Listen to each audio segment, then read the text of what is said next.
Good morning Malda. এখন ঘড়িতে time হচ্ছে ঠিক 5:35। আর দেখো কত সুন্দর এদিকে সূর্য উঠে গেছে। সূর্যের আলো চারিদিকে একদম প্রস্ফুটিত। আর এগুলো পেপে যাচ্ছে ভুটভুটিতে করে। আমাদের প্রাণের শহর মালদা খুব সুন্দর একটা জায়গা। বিজনেস হোক, ঘোরাফেরার ব্যাপার হোক, সব কিছুর জন্য বেস্ট।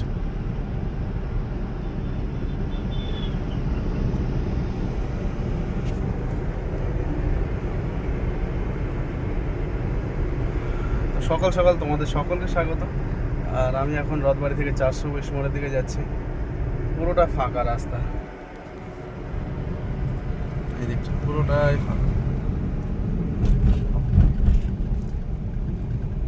তো কোথাও দাঁড়িয়ে একটু চা খেতে হবে, তার কারণে আমরা হচ্ছি চা খাওয়ার ভক্ত। চা না খেলে ভালো লাগে না। সকালবেলা বাড়ি থেকে বেরিয়ে এসেছি শুধুমাত্র জল পান করে।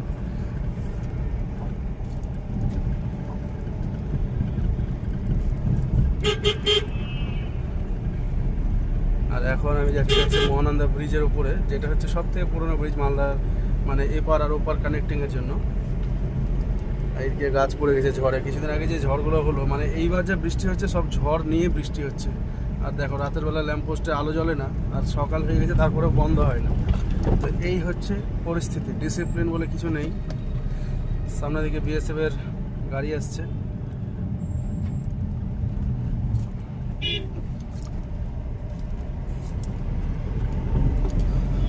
আর এই হচ্ছে মহানন্দা নদী।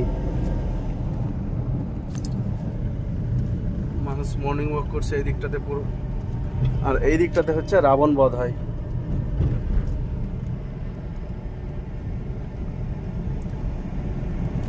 আর আমি এখন চলে আসলাম বুলবুলি মোড়ের কাছে।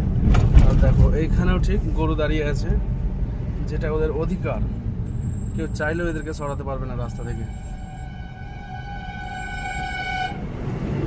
পুরো দাঁড়িয়ে যেতে হবে। স্টেট বাস তো চলে না, উড়ে হাওয়াতে, এমন পরিস্থিতি। কতগুলো ডগেজ ভাই রাস্তার উপরে দাঁড়িয়ে আছে। আর ট্রাক্টরে জেসিবির পা লাগানো আছে, মানে হাত।